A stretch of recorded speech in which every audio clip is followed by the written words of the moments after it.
Today we will explore the extraordinary lives of the monks who inhabited the remote monasteries of England in the year 900, a dark and fascinating period of medieval history where survival, faith, and the preservation of knowledge walked hand in hand.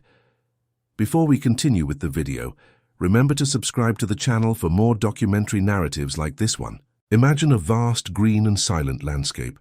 Rolling hills stretch as far as the eye can see, covered by a thin mist that slowly dissipates with the first rays of a pale sun. There are no paved roads, no lit cities, not the slightest trace of what the modern world would recognize as civilization. This is England at the beginning of the 10th century, a fragmented territory, divided among Anglo-Saxon kingdoms vying for power and borders, where the overwhelming majority of the population lives in small agricultural villages, unable to read or write, without access to any form of formal education. It is in this vast and largely wild setting that modest structures of stone and wood rise, almost like apparitions, hidden in deep valleys, on the banks of quiet rivers, or within dense forests. These are the monasteries, few in number, small in size, but immense in significance. They are, at this moment in history, the only centers of literacy, organized spiritual life, and cultural preservation in all of England. What happens within their walls is simultaneously a story of human resilience and absolute devotion, and it is this story that deserves to be told in detail. To comprehend the importance of these monasteries, one must first understand the world in which they were embedded. England in the year 900 was not a unified nation. The concept of England as a singular country did not yet fully exist. The territory was composed of several kingdoms, among which Wessex, Mercia, East Anglia, and Northumbria stood out. Tensions between these kingdoms were constant. Alliances formed and dissolved as quickly as the seasons changed. War was a frequent reality, and violence was not limited to the battlefields. Bandits roamed the roads, and the law, when it existed, was applied unevenly and often arbitrarily. The peasant population lived in conditions of extreme precariousness. Houses were built of mud, straw, and wood, offering little protection against the biting cold of English winters. Food was scarce and dependent on harvests, which in turn were subject to weather, pests, and the consequences of armed conflicts that frequently destroyed crops. Life expectancy was low. Diseases that today would be easily treated, such as simple infections or diarrhea, could be fatal. Medicine was rudimentary, based on herbs, superstitions, and to a large extent, the hope for divine intervention. Infant mortality was alarming. Many children did not survive their first years of life. In this world of uncertainty, where death could arrive at any moment, religion offered profound consolation. The Christian faith, which had spread across the British Isles over the preceding centuries, provided a framework of meaning for an existence that might otherwise seem chaotic and purposeless. And the monasteries were the guardians of this faith, the places where it was lived with the greatest intensity and where sacred knowledge was preserved for future generations. The monasteries of England in the year 900 looked nothing like the great Gothic abbeys that would emerge centuries later. There were no towering spires, stained glass windows, or wide naves decorated with elaborate sculptures. The architecture was functional, austere, and reflected the scarcity of available resources. Most of these religious houses were built with materials found in the region, limestone in places where it was abundant, oak or ash wood in forested areas. A typical monastery of this period was composed of a relatively modest cluster of buildings. In the center stood the church, the spiritual heart of the entire community. It was there that the monks gathered several times a day for communal prayers. The church generally consisted of a single nave, narrow and relatively low, with a wooden roof and, in some cases, a small stone altar at the eastern end. The walls might be whitewashed, and lighting came from tallow candles or small openings in the walls through which natural light entered. Around the church, the cloister was organized, a covered walkway surrounding an open courtyard. The cloister was a transitional space where monks walked in silence, meditated, read sacred texts, and occasionally held low-voiced conversations about matters related to the community's life. It was a place of seclusion within seclusion itself, a corridor between the outside world and the intimacy of personal prayer. The dormitory was usually located on the first floor of one of the cloister's wings, accessed by a simple wooden staircase. In it, the monks slept on narrow beds made of wooden boards covered by straw mats. There were no soft mattresses or comfortable pillows. The blankets, when they existed, were heavy wool rugs. The cold was a constant companion, especially during the long winter months when the temperature dropped to levels that made the simple act of getting out of bed an ordeal. Heating was a luxury that was practically non-existent. In the entire monastic complex, only the infirmary could count on a fireplace, intended for the comfort of sick brothers. The other monks faced the cold with the same acceptance with which they faced all other difficulties, as part of a spiritual discipline that brought them closer, they believed, to God. The refectory was the place where meals were taken in community. It was a long, narrow hall with wooden tables arranged along the walls. The monks sat side by side on backless benches and ate in silence, while a designated brother read passages from sacred texts aloud. This practice had a clear purpose. Even while nourishing the body, the soul should be fed. The kitchen, adjacent to the refectory, was equipped with rudimentary iron and clay utensils. A large cauldron hanging over an open fire was the primary tool for preparing meals. In addition to these main structures, the monastery might have workshops, a chapter house where meetings were held, and, in some privileged cases, a scriptorium, the place dedicated to the copying of manuscripts. The community that inhabited one of these monasteries was relatively small. In most cases, it consisted of no more than a few dozen monks, led by an abbot who exercised both spiritual and administrative authority over all aspects of community life. Below the abbot, there was an informal hierarchy composed of more experienced monks who guided novices and supervised various activities. Some lay brothers might also be part of the community, men who had not taken full vows but assisted with heavier manual labor, such as farming, transporting materials, and maintaining the buildings. The abbot was elected by the monks and, once invested in the office, held almost absolute power within the monastery walls. He was responsible for interpreting and applying the monastic rule, resolving disputes between brothers, managing the monastery's assets, and representing the community to the outside world.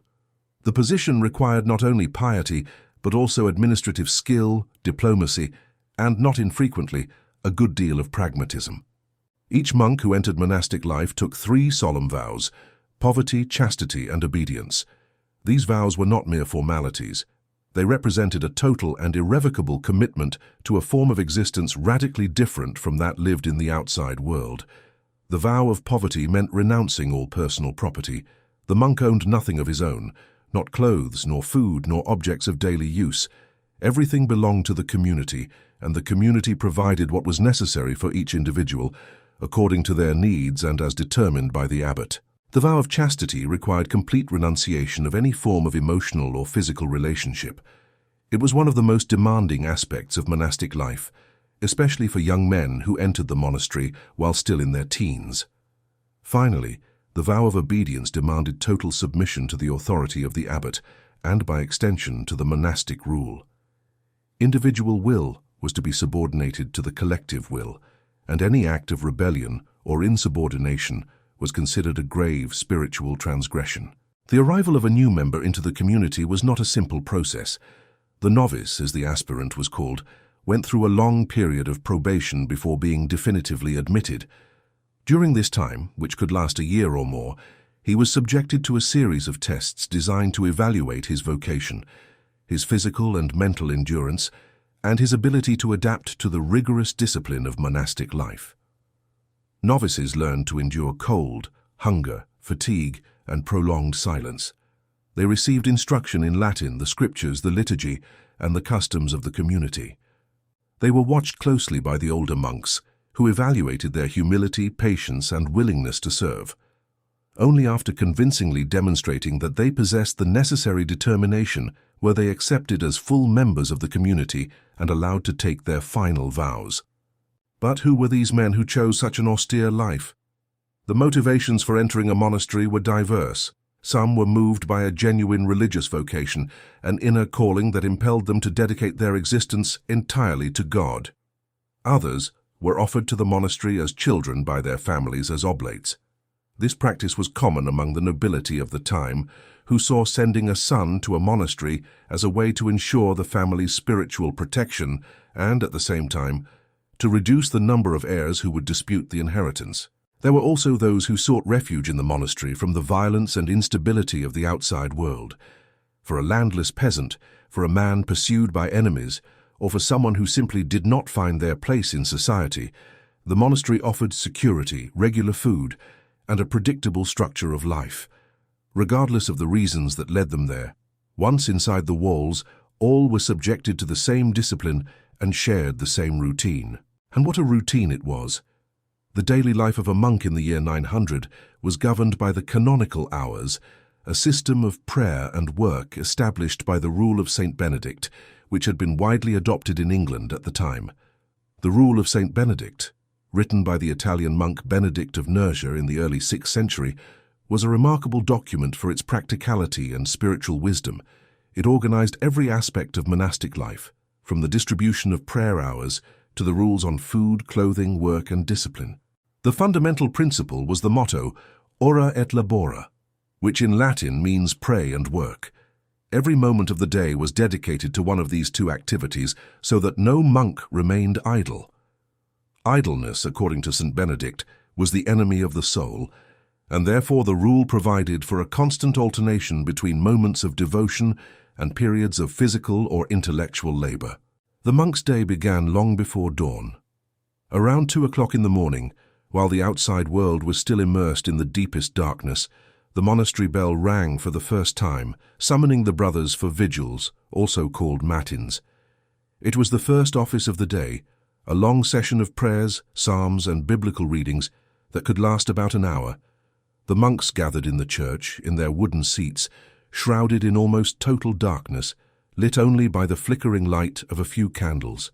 The early morning cold penetrated their wool habits, but the monks sang the psalms with firm voices, filling the space with Gregorian melodies that echoed between the stone walls. It was a moment of profound spiritual intensity, where the boundary between sleep and wakefulness, between the material world and the divine, seemed to dissolve. After vigils, there was a brief interval for rest or silent reading before the second office of the day, Lauds, which coincided with the first signs of dawn. Lauds celebrated the birth of a new day, and its hymns and prayers reflected the joy of light triumphing over darkness, a metaphor for Christ's victory over death.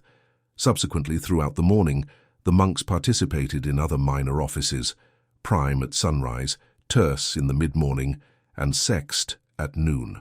Each of these offices was brief, lasting about 15 to 20 minutes, but together they formed a continuous web of prayer that punctuated every hour of the day.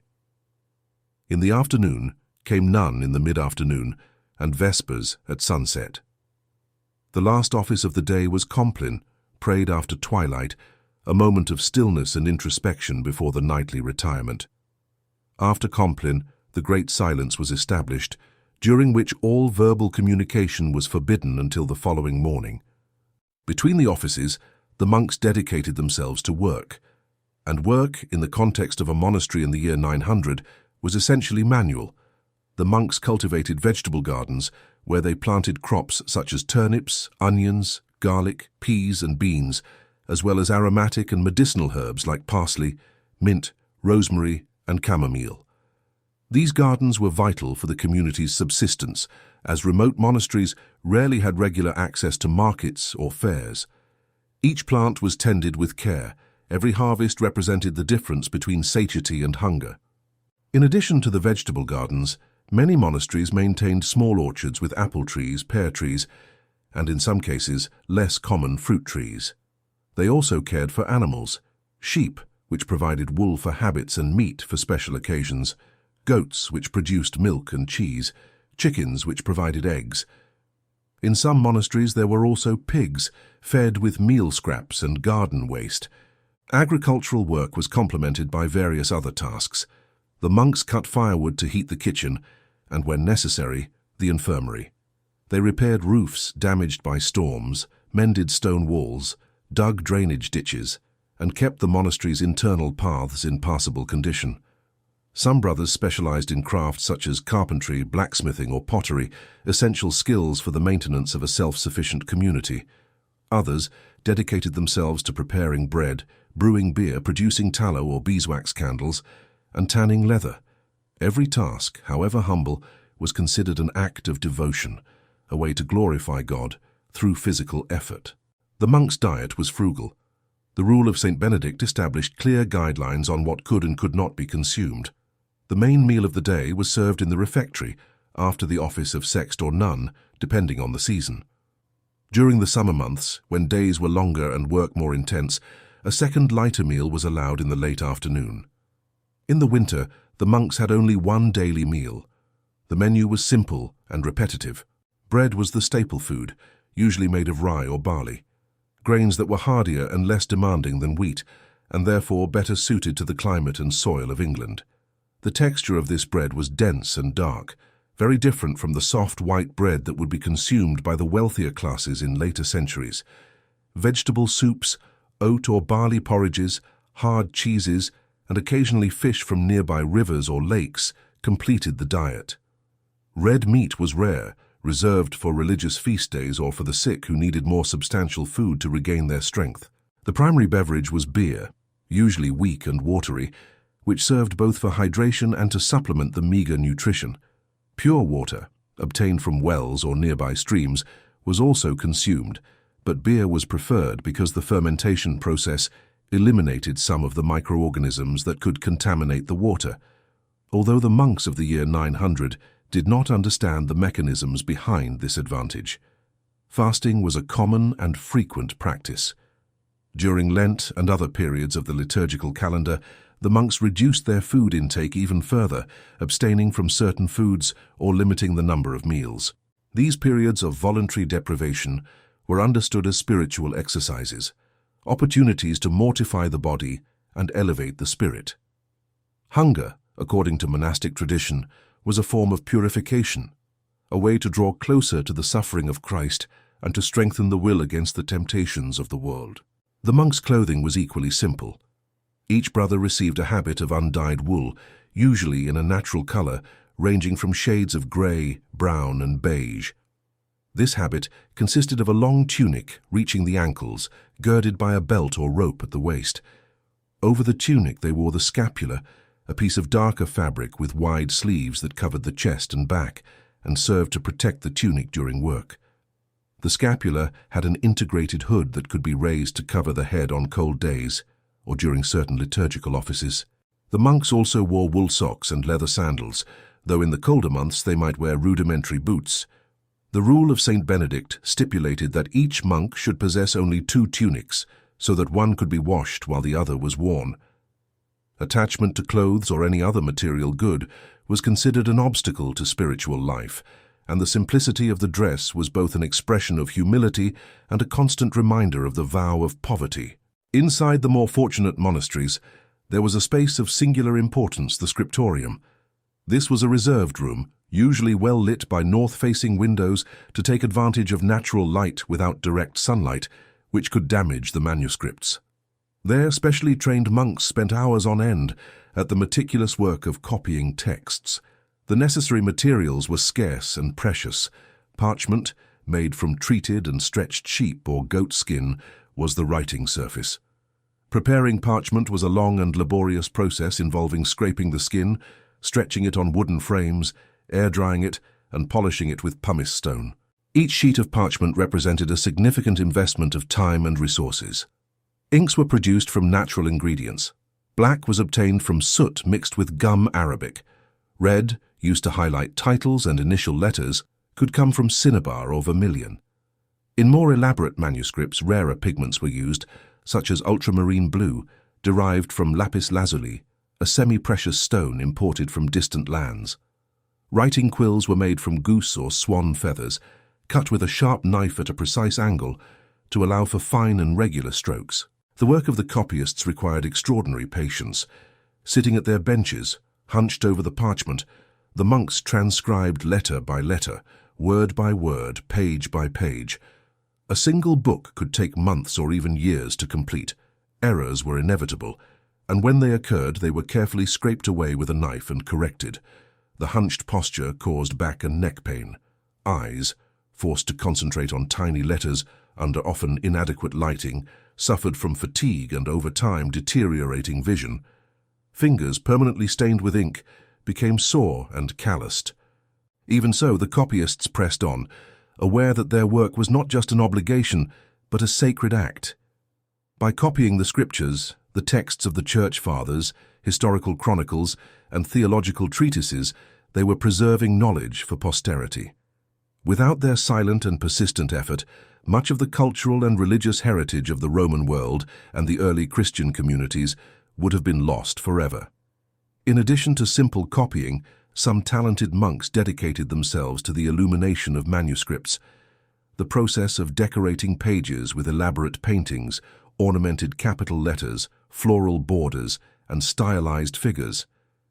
This art, which would reach its maximum expression in works like the Lindisfarne Gospels, combined refined technical skill with deep aesthetic sensitivity.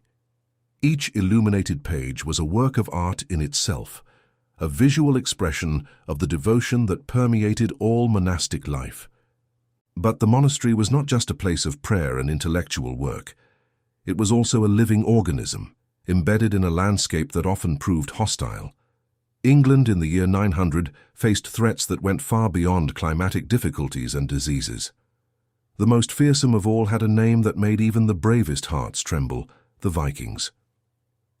Since the devastating attack on the monastery of Lindisfarne in the year 793, which marked the beginning of the so-called Viking Age, Scandinavian warriors had become a constant and terrifying presence on the coasts and rivers of England. Sailing in their longships, long slender vessels with a shallow draft and great speed, the Vikings could reach practically any point on the coast and penetrate deep into the interior of the territory via navigable rivers.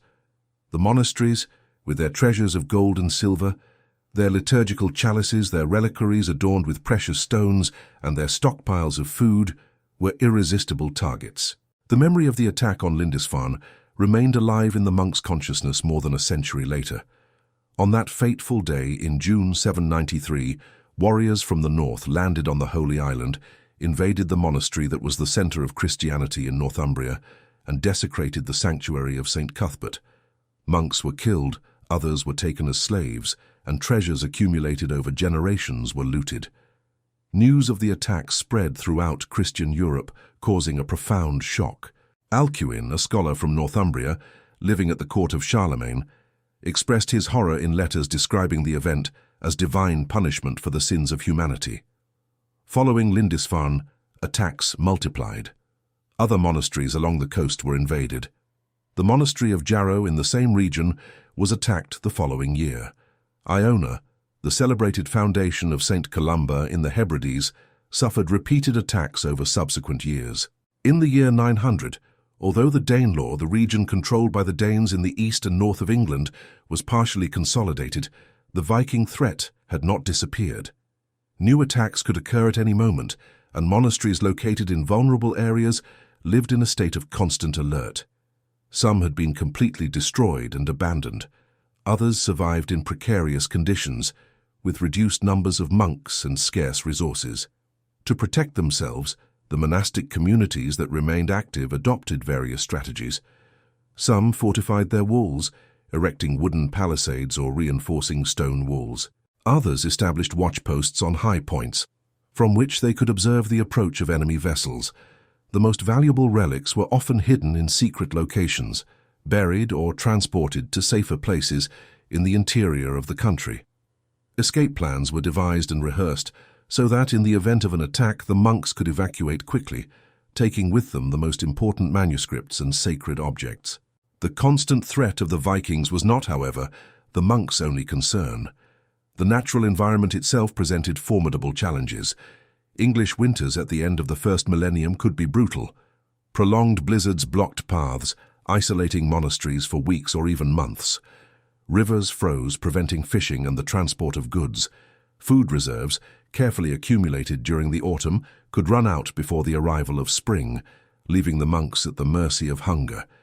Even in the milder months, torrential rains could flood cultivated fields, destroying crops and causing outbreaks of diseases related to dampness and water contamination. Diseases, in fact, were constant companions of monastic life.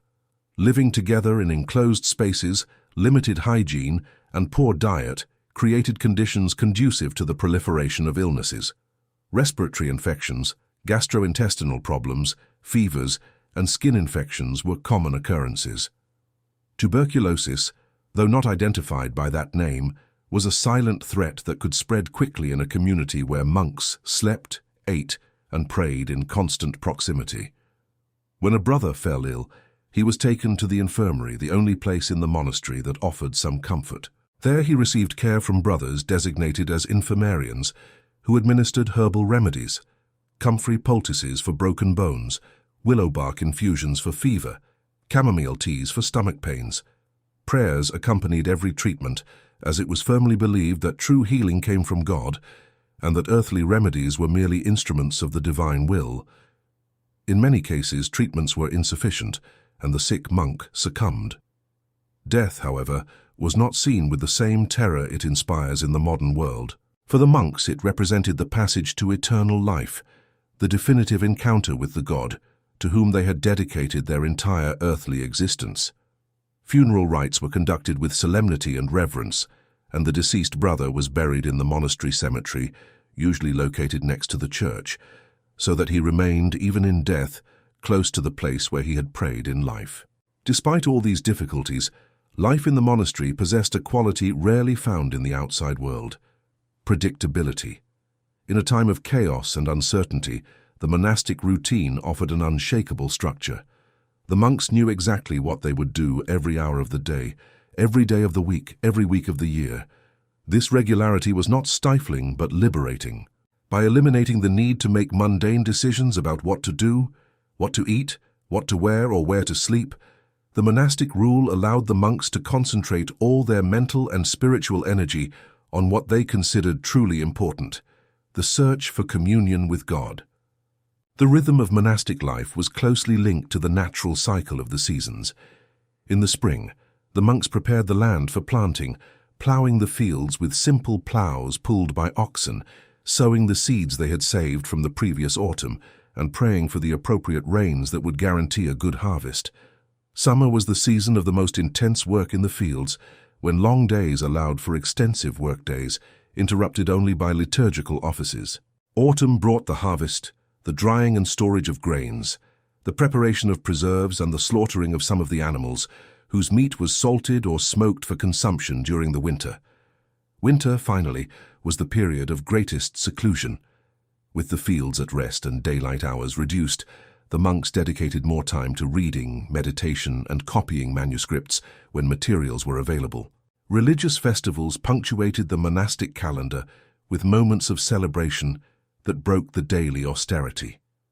Christmas, Easter, Pentecost, and the feast days of the monastery's patron saints were occasions when food was a bit more generous, liturgical chants gained greater solemnity, and the community experienced a brief breath of collective joy. On these days, it was possible for the monks to receive an extra portion of bread, a piece of meat, or a sip of beer stronger than usual. Hymns were sung with greater fervor, and celebrations could include processions around the cloister or through the interior of the church, carrying relics, crosses, and candles. Though modest by the standards of later eras, these celebrations represented precious moments of communion and spiritual renewal. In addition to their role as centers of prayer and work, monasteries performed an educational function that, although limited in scope, was of incalculable importance. It was in the monasteries that the knowledge of Latin, the language of the church, administration, and scholarly learning, was preserved. Monks learned to read and write in Latin, studied the Holy Scriptures, memorized the Psalms, and familiarized themselves with the texts of the great Christian thinkers, such as St. Augustine, St. Jerome, and the Venerable Bede. Some monasteries offered basic instruction to the children of local noble families, introducing them to letters, numbers, and the rudiments of the Christian faith. This education was reserved for a tiny elite. The overwhelming majority of the population remained illiterate and would never have access to a book or any form of formal instruction. But the few who passed through the monastery took with them knowledge that could influence their communities and, in some cases, shape the course of local history. The intellectual work of the monks went beyond the simple copying of texts. Some dedicated themselves to translation, turning works from Latin into Old English, making them accessible to a wider, though still extremely restricted audience. Others became chroniclers, recording the events of their time with the meticulousness their training had instilled in them. These monastic chronicles are, in many cases, the only sources of information we possess about events of the Anglo-Saxon period. Without them, vast periods of England's history would remain shrouded in impenetrable obscurity. The monk chroniclers did not write only about wars and kings. They also recorded harvests, epidemics, natural phenomena, the construction and renovation of monastery buildings, the deaths and entries of new brothers, and visits from ecclesiastical and secular personalities. Each entry in these chronicles is a window into a world that would otherwise be lost. Although the discipline of monastic life was designed to shape the soul and suppress worldly desires, it did not eliminate the complexity of the human experience. Monks were not spiritual automatons, immune to the emotions and weaknesses that afflict all human beings. Many faced in silence internal battles against doubt, fear, loneliness and temptation. The isolation of the monastery, though intentional and desired, could be emotionally devastating. Separation from family, friends, and the world they had known before entering religious life was a wound that, for some, never completely healed. Longing was a silent companion, more persistent than cold or hunger. The rule of silence, which severely limited opportunities for verbal communication, could intensify this feeling of isolation, leaving monks trapped within their own minds without the escape valve that conversation provides. Temptation, in the monastic vocabulary, did not refer only to carnal desires. It also included spiritual sloth, known as acedia, a state of apathy and discouragement that could descend upon a monk like a thick fog, depriving him of the motivation to pray, work or participate in community life. Acedia was considered one of the most dangerous sins of monastic life, as it silently eroded determination and faith. Spiritual masters taught that the best way to combat it was to persist in the routine, to continue praying even when the prayers seemed empty, to continue working even when the body and mind resisted. Exterior discipline, they maintained, would eventually restore interior discipline. To deal with these spiritual difficulties, the monks relied on several tools. Meditative reading of the scriptures, known as lectio divina, was a central practice. It consisted of the slow and attentive reading of a biblical passage, followed by meditation on its meaning and silent prayer in response to the text. This practice was performed daily, and the most devout monks could dedicate several hours to it. Regular confession, made to the abbot or an older brother designated for that purpose, offered the opportunity to verbalize inner struggles and receive spiritual guidance. The examination of conscience performed before Compline allowed each monk to evaluate his day, identify his failings, and renew his commitment to the vows he had taken. The monastery, despite its isolation, was not an island completely separated from the world. Although the monks rarely left their walls, the outside world found ways to reach them.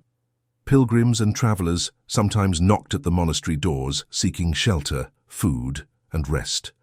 Hospitality was a sacred duty, prescribed by the rule of Saint Benedict, and visitors were received with the courtesy and respect due to Christ, who, according to tradition, could present himself in the person of any stranger. A special wing, separate from the monks' quarters, was intended for guests, and the host brother was responsible for attending to their needs. In times of famine or epidemic, the monastery could transform into a relief center for the surrounding population. The monks distributed food from their reserves, offered shelter to the homeless, and cared for the sick with the limited resources at their disposal. This charitable function reinforced the bond between the monastery and the community around it, and gave the monastic institution a social relevance that went far beyond its strictly religious role. Emissaries from bishops and local lords might visit the monastery to handle administrative or ecclesiastical matters. News from the outside world, though it arrived late and often distorted, filtered through these contacts, keeping the monks informed, albeit imperfectly, about the political and military events of the region. Correspondence between monasteries, though rare and slow, constituted a communication network that linked monastic communities to each other and to the ecclesiastical hierarchy. Letters were written in Latin, sealed with wax, and carried by messengers on foot or horseback, traveling dangerous and uncertain paths to reach their destination. As night fell after the office of Compline, the monastery plunged into a deep silence. Candles were extinguished, and darkness took hold of every corner of the buildings. In the cold and bare dormitories, the monks lay on their narrow beds, covered by their habits and a wool blanket, and tried to find a few hours of sleep before being summoned again by the bell for the early morning vigils. The wind might howl through the eaves, rain might beat against the unglazed windows, snow might pile up against the outer walls. But within the stone walls, the presence of the sleeping brothers all around created a sense of belonging that transcended physical comfort. They were men who had chosen, or accepted, a life of extreme renunciation, and this shared choice united them in a brotherhood that was simultaneously their greatest consolation and their greatest strength. Sleep was brief, rarely continuous. In addition to the regular interruptions for the nightly offices, monks could be awakened by storms, fire alarms, the illness of a brother, or, in the worst cases, the distant sound of vessels that might bring invaders. Sleep deprivation was a constant, and its cumulative effects, chronic fatigue, difficulty concentrating, irritability, had to be fought through discipline and prayer. The life of a monk in the year 900 was undoubtedly one of the most demanding one could imagine. It required physical endurance to withstand cold, hunger, exhaustion, and disease. It required mental fortitude to face isolation, silence, and monotony. It required spiritual depth to find meaning in every aspect of an existence, stripped of almost everything the outside world considered desirable. But it was also a life imbued with purpose. Every prayer, every copied page, every row of vegetables planted, every brother cared for in the infirmary, was an affirmation of the belief that human existence possessed a meaning that transcended mere survival. The monks did not live merely to avoid death. They lived to serve, to preserve, to transmit. And in this effort, they built a legacy that survived not only their own mortal bodies, but the centuries that followed. The remote monasteries of England in the year 900 were much more than simple stone and wood constructions, lost in a wild landscape. They were centers of cultural resistance in a time of destruction. They were islands of order in an ocean of chaos. They were the guardians of the written word in an era dominated by orality. It was the monks who inhabited these austere spaces, who preserved much of the knowledge that medieval Europe would inherit from the ancient world. It was they who kept the flame of literacy burning when almost all the rest of the continent was plunging into intellectual darkness. It was they who, through their meticulous writings, left us the only windows we have to contemplate the daily life of this remote and fascinating period of history. Survival in these monasteries was not merely a matter of avoiding physical death. It was a matter of sustaining the spirit, of maintaining order, of creating and preserving a community capable of resisting even in the most adverse circumstances of the early Middle Ages. Every day a monk faced the early morning cold to sing the psalms of vigils was an act of resistance. Every page patiently copied in the scriptorium was an act of preservation. Every frugal meal shared in silence in the refectory was an act of communion. And every night spent in vigil, looking at the stars through a narrow window, was an act of faith in a transcendence that gave meaning to all that austerity. The legacy of these silent and anonymous monks is immeasurable. The manuscripts they copied preserved texts that would otherwise have disappeared. The chronicles they wrote allow us to understand a period that would otherwise be an absolute void in historical memory. The agricultural practices they developed influenced the landscape of England for centuries. The communities they sustained served as models of social organization that inspired future generations. And the spiritual tradition they kept alive continued to flourish, evolving and transforming over the centuries, but never completely losing the essence those first monks had given it. When we look back at that distant and misty England of the year 900 and try to imagine life within those stone walls, we feel a mixture of admiration and perplexity. Admiration for the courage and determination of men who voluntarily embraced an existence of extreme privation in the name of something they considered greater than themselves. perplexity at the depth of a faith capable of transforming suffering into meaning, loneliness into communion, and darkness into light.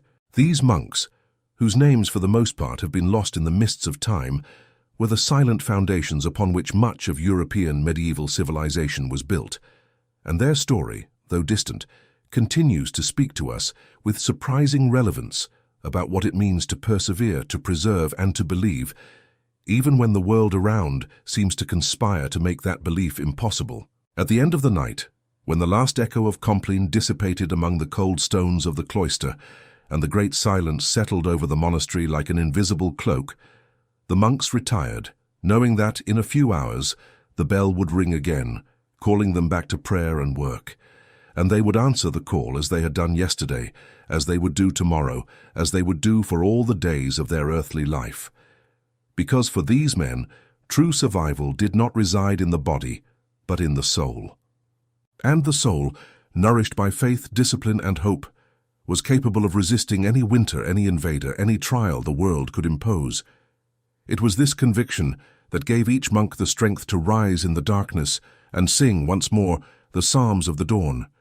And it is this same conviction that allows us more than 1,000 years later to look back and recognize in the simplicity of those lives a type of greatness that no palace, no wealth, and no army has ever managed to equal.